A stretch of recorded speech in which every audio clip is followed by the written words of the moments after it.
A quiet decision was made while the world focused elsewhere. Capital began leaving faster than it arrived. Insurance costs edged upward. Diplomatic language grew careful, then vague, then absent. None of this was presented as a crisis. It was described as adjustment, but adjustments accumulate. They signal something deeper than volatility. They signal recalculation. Pakistan did not collapse. It did not declare emergency beyond what it already lives with. It continued functioning. That is precisely why it is misunderstood. Stability in this case is not the absence of pressure. It is the management of it. Look closely at the signals that rarely lead headlines. Foreign exchange reserves compress toward critical thresholds. Negotiations with the International Monetary Fund extend, then stall, then resume under stricter conditions. Debt servicing obligations approach in waves, not all at once, but close enough to strain timing and liquidity. And still, the system holds. Now widen the frame. A country of over 240 million people, positioned between India, China, Iran, and Afghanistan, sits at the intersection of trade corridors, security concerns, and energy flows. It is not isolated. It is entangled. Entanglement changes the meaning of risk. This is not a story about sudden collapse. It is a story about accumulated pressure across economic, political, and security systems that were never designed to absorb it all at once. And once you see the pattern clearly, the question is no longer whether something happens, but who absorbs the shock when it does. If the pressure increases from here, the consequences will not remain contained within Pakistan's borders. Before we go further, consider this carefully. Which external power has the most to lose if Pakistan's internal balance begins to fracture? And why do they still choose to operate at a distance? Professor Liang does not present conclusions lightly. He works through primary documents, follows capital flows, and tracks movements that are not announced publicly. If you value analysis that begins beneath the headline and builds upward, consider subscribing. This channel is not designed for speed. It is designed for clarity, for those who prefer understanding over reaction, and who are willing to examine complexity without reducing it. Pakistan's current position cannot be understood through a single metric. It exists at the intersection of economic fragility, strategic geography, and internal political tension, each reinforcing the other in ways that are rarely examined together. Start with the economic layer. According to the International Monetary Fund, Pakistan entered a stabilization program in 2023 to address balance of payments pressures and declining reserves. These reserves have, at multiple points, fallen to levels covering only a few weeks of imports. This is not unusual for countries under stress, but the frequency of recurrence matters. It indicates structural imbalance rather than temporary disruption. Now add debt dynamics. External debt obligations require continuous refinancing or rollover agreements. When global interest rates rise, refinancing becomes more expensive. When investor confidence weakens, access narrows. Pakistan has navigated this through bilateral support and multilateral institutions, but each cycle tightens conditions. Fiscal space does not expand, it contracts. Move to the second layer. Political instability introduces uncertainty into economic decision-making. Changes in leadership, contested elections, and tensions between civilian and military institutions create an environment where long-term policy becomes difficult to sustain. Investors do not require certainty. They require predictability. The distinction matters. Predictability is currently limited. Now introduce the geographic dimension. Pakistan's location places it at the center of several competing strategic interests. It borders India, a nuclear rival. It borders Afghanistan, where security dynamics remain fluid. It connects to China through the China-Pakistan Economic Corridor, a flagship component of the Belt and Road Initiative. Each of these relationships carries opportunity and risk. The China-Pakistan Economic Corridor alone represents tens of billions of dollars in planned infrastructure investment, although actual disbursement and project completion vary. It links Western China to the Arabian Sea through Gwadar Port, offering an alternative route that bypasses traditional maritime choke points. But here is where the layers begin to overlap. Economic dependency intersects with strategic alignment. Infrastructure projects create long-term obligations. Security challenges along these routes increase costs and delay returns. What appears as development also becomes exposure. Now consider the security environment. Pakistan has faced persistent internal security challenges, including militant activity in border regions. According to the Global Terrorism Index, it remains among countries experiencing elevated levels of terrorism impact. This does not define the state, but it shapes risk perception. And perception drives behavior. Foreign investors adjust. Insurance costs reflect uncertainty. Diplomatic engagement becomes conditional. None of this happens suddenly. It accumulates quietly. Now bring these layers together: an economy under pressure, a political system under strain, and a strategic location under constant external attention create a configuration where small disruptions can cascade. Not immediately, not visibly, but structurally, and this is the point where most surface-level analysis stops, because what comes next requires looking at how external powers calculate risk when a state becomes both necessary and unstable at the same time. The first analytical layer is the structural economic trap that Pakistan cannot exit through conventional policy adjustment. At the surface, the situation appears cyclical. Pakistan enters an International Monetary Fund program, stabilizes temporarily, exits, and then returns under renewed pressure. This pattern has repeated multiple times over decades. According to the IMF, Pakistan has entered more than 20 programs since the late 20th century. That number alone tells you this is not mismanagement in a narrow sense. It is structural. Look closer at the mechanics. Pakistan's current account deficit reflects a persistent imbalance between imports and exports. The country imports energy, machinery, and industrial inputs at a scale that its export base cannot consistently match. Textiles remain the dominant export sector, but they do not generate sufficient foreign exchange to offset import dependency during periods of global price volatility. Now introduce currency pressure. When foreign exchange reserves decline, the Pakistani rupee weakens. A weaker currency makes imports more expensive. Energy prices rise domestically, inflation follows. The State Bank of Pakistan responds by tightening monetary policy. Growth slows, fiscal pressure increases, and this is where the loop becomes self-reinforcing. Higher interest rates constrain investment. Slower growth reduces tax revenue. Fiscal deficits widen. External borrowing increases. Each step is rational. Together they form a closed system. Pause here. The system is not failing randomly. It is operating exactly as designed under external constraints. Now consider debt composition. Pakistan's external debt includes bilateral loans, multilateral obligations, and commercial borrowing. China has emerged as a significant bilateral creditor through the China-Pakistan Economic Corridor, while institutions such as the World Bank and IMF provide structured financing tied to reform conditions. Gulf states provide deposits and short-term support during periods of stress. This diversification appears stabilizing. It is not. Each creditor operates under different expectations. Multilateral institutions demand structural reform. Bilateral lenders often prioritize strategic alignment. Commercial markets demand yield and confidence. Aligning these expectations simultaneously is difficult, and this is where most observers stop. But the deeper issue lies in timing. Debt servicing obligations do not arrive evenly. They cluster. When multiple repayments align within short periods, liquidity stress intensifies. Even if long-term solvency remains theoretically manageable, short-term liquidity can become critical. This distinction matters. Countries rarely default because they lack assets. They default because they lack time. Now widen the lens. Global financial conditions have shifted. Interest rates in major economies increased sharply between 2022 and 2024. Capital became more expensive. Emerging markets faced tighter access to external financing. Pakistan did not experience this in isolation, but its pre-existing vulnerabilities amplified the effect. And here is the deeper implication. Pakistan's economic position is not simply weak. It is constrained by a system where every available option carries cost that reinforces the original problem. Reform reduces short-term stability. Delay increases long-term risk. There is no clean exit. Hold that observation carefully because it leads directly into the next layer. The second analytical dimension is the strategic geography that transforms Pakistan from a national issue into a regional pressure point.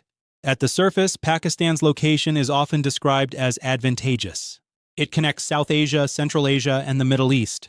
It provides access to the Arabian Sea. It offers potential transit routes for energy and trade. These are facts, but geography is not neutral. It imposes obligations. Pakistan borders India, a nuclear rival with a long history of conflict, including wars in 1947, 1965, and 1971. It borders Afghanistan, where governance remains unstable following the Taliban's return to power in 2021. It shares a frontier with Iran, where regional tensions intersect with global competition. Now add China. The China-Pakistan Economic Corridor is a central component of Beijing's Belt and Road Initiative. It links Xinjiang to Gwadar Port on the Arabian Sea. The initial framework, announced in 2015, envisioned investments exceeding $60 billion. Implementation has been uneven, but the strategic intent remains clear. China seeks diversification of energy routes and regional influence. Pakistan provides both opportunity and exposure. This is where the contradiction emerges. Pakistan is simultaneously indispensable and unstable. Indispensable because it connects strategic corridors and hosts infrastructure that external powers value. Unstable because internal pressures limit its capacity to fully secure and optimize those assets. And this duality creates a specific kind of risk. External actors cannot disengage completely, but deeper engagement increases exposure. Consider India's perspective. India views Pakistan through a security lens shaped by historical conflict and ongoing tensions in Kashmir. Any internal instability in Pakistan carries potential spillover risks. Yet direct intervention is not viable without escalation. Consider China's perspective. China has invested heavily in infrastructure and seeks stability along its western corridor. However, it has been cautious about direct security involvement. Protection of assets often relies on Pakistan's own capacity. Consider the Gulf states. Saudi Arabia and the United Arab Emirates have provided financial support during crises. Their interest lies in stability, but their engagement is transactional, not unconditional. Now step back. Multiple external powers are connected to Pakistan's stability, but none are positioned to fully assume responsibility for it. And this is where the deeper reading diverges from the surface narrative. Pakistan is not simply at risk. It is a node through which competing strategic interests pass without converging into a single stabilizing force. This creates a form of distributed dependence without centralized support. And once that structure is understood, the next question becomes unavoidable. What happens when internal pressures intensify in a system where external actors are present, but none are fully committed to absorbing the consequences? That question leads directly into the third and most complex layer. The final analytical dimension is the internal security and political structure that determines how pressure translates into outcome. At the surface, Pakistan maintains a functioning state. Institutions operate, elections occur. The military remains a central actor in national stability. This creates an image of continuity. But continuity does not equal equilibrium. Pakistan's political system has long been characterized by tension between civilian leadership and military influence. This is not unique, but in Pakistan it has structural implications. Policy direction can shift not only with elections, but with institutional realignment. Now add internal security. Pakistan has faced sustained militant activity, particularly in regions bordering Afghanistan. According to the Global Terrorism Index, the country has experienced fluctuating but persistent levels of terrorism impact over recent years. Security operations have reduced incidents at times, but the underlying drivers remain. This creates layered pressure. Economic strain limits the state's ability to invest in development and governance.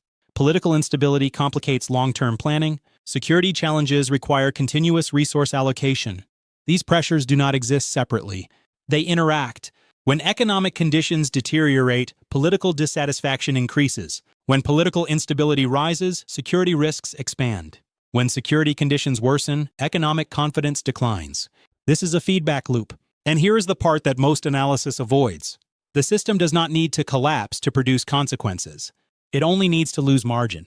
Margin is the difference between stability and crisis. When that margin narrows, smaller shocks produce larger effects. A delayed payment, a policy misstep, a security incident, each becomes more significant. Now consider external perception. Investors, governments, and institutions monitor these signals continuously. They adjust exposure not based on declared crises, but on perceived trajectory. This is how pressure accumulates without a single triggering event.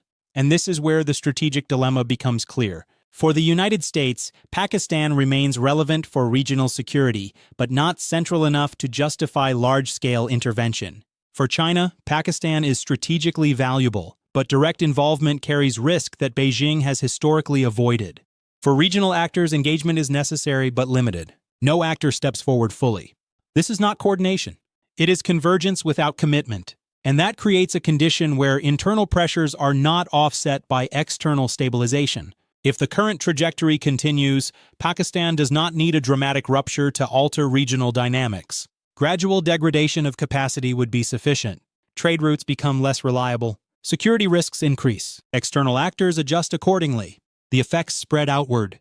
And this is the point where the analysis transitions from structure to consequence. If you find this level of analysis valuable, consider subscribing and sharing it with someone who looks beyond headlines, because this kind of work continues only when it reaches those who seek depth. The final dimension that most observers overlook entirely is demographic pressure as a structural force that transforms every other variable already discussed. At the surface, demographics appear as a neutral statistic. Pakistan's population exceeds 240 million, with a median age around 22 years according to World Bank data. This is often described as a potential advantage. A young population suggests labor supply, consumption growth, and long-term expansion. That is the surface reading. Now move one layer deeper. A young population becomes an advantage only when matched by economic absorption capacity. Employment generation must keep pace with demographic expansion. Education systems must translate into productivity. Urban infrastructure must expand to accommodate migration. When these conditions are not met, the same demographic profile produces a different outcome. Pressure.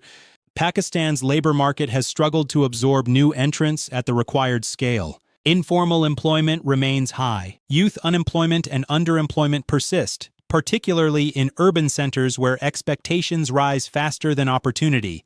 This creates a widening gap, not between rich and poor in a simple sense, but between expectation and reality. Pause here. Expectation is not an economic variable, it is a political one. Now add urbanization. Cities such as Karachi and Lahore continue to expand, but infrastructure development lags behind population growth. Strain appears in housing, transport, energy supply, and public services. These are not isolated inefficiencies. They are cumulative constraints. And this is where the system begins to show stress, not in statistics, but in lived experience. Now bring in education. Pakistan has made progress in enrollment, but quality and alignment with market needs remain uneven. A large cohort enters adulthood with limited access to high productivity sectors. This is not failure in isolation. It is misalignment between demographic expansion and economic structure. Now connect this to the earlier layers. An economy under fiscal constraint cannot invest at the scale required to transform this demographic profile into growth. A political system under pressure cannot sustain long-term reforms without interruption. A security environment under strain diverts resources that might otherwise support development. Each layer reinforces the others. And now the deeper implication emerges. Demographics do not create immediate crisis. They create sustained pressure that amplifies every other weakness in the system. This is why the situation is often misunderstood. Observers look for sudden events. Demographic pressure operates slowly. It does not produce headlines. It produces accumulation. Now consider external perception. Foreign investors do not analyze demographics only as potential. They assess stability. A rapidly growing population without corresponding economic expansion increases perceived risk over time. This affects capital flows indirectly but persistently. And this leads to the most important insight. Demographic pressure narrows the margin for error. Policy missteps that might be absorbed in a smaller or slower growing system become more consequential. Delays in reform carry greater cost. External shocks propagate more quickly through the system. This is not a single point of failure. It is a multiplier. And once this multiplier is understood, the entire structure of risk changes. The question is no longer whether Pakistan can manage one layer of pressure. It is whether it can manage all layers simultaneously while demographic expansion continues to accelerate. That is the point at which the analysis must now converge. So what does all of this actually tell us?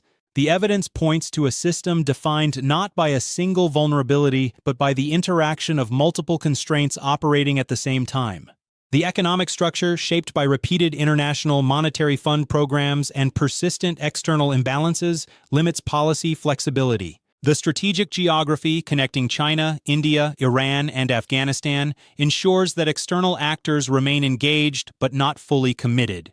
The internal political and security environment reduces predictability, affecting both governance and investor confidence. Demographic pressure then amplifies each of these conditions, narrowing the margin within which the system can operate without disruption. These factors do not function independently. They reinforce each other, creating a structure where gradual stress can produce disproportionate outcomes.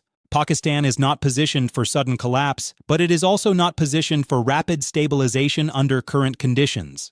The balance it maintains is active, not passive. It requires continuous adjustment across economic, political, and security domains simultaneously. This is the defining characteristic of its current position.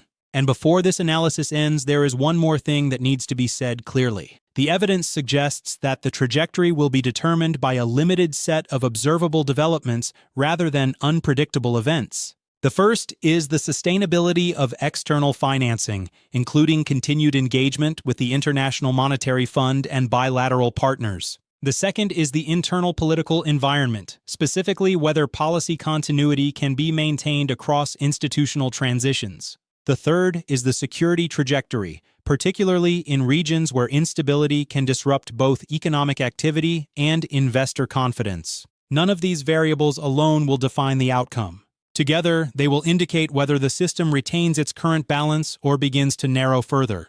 The situation does not point toward inevitability, but it does indicate constraint. The viewer should watch for signals of coordination or fragmentation across these domains because that is where the direction will become visible. This analysis is provided for educational and informational purposes only. Nothing in this video constitutes policy advice, intelligence assessment, or advocacy for any government or political position. Professor Liang Wu's analysis is based on publicly available information and reflects an independent analytical perspective. The voiceover in this video is generated using artificial intelligence. Viewers are encouraged to consult multiple sources, review primary data where possible, and form their own informed conclusions regarding the subject matter discussed here. Understanding the world requires more than reacting to events as they appear.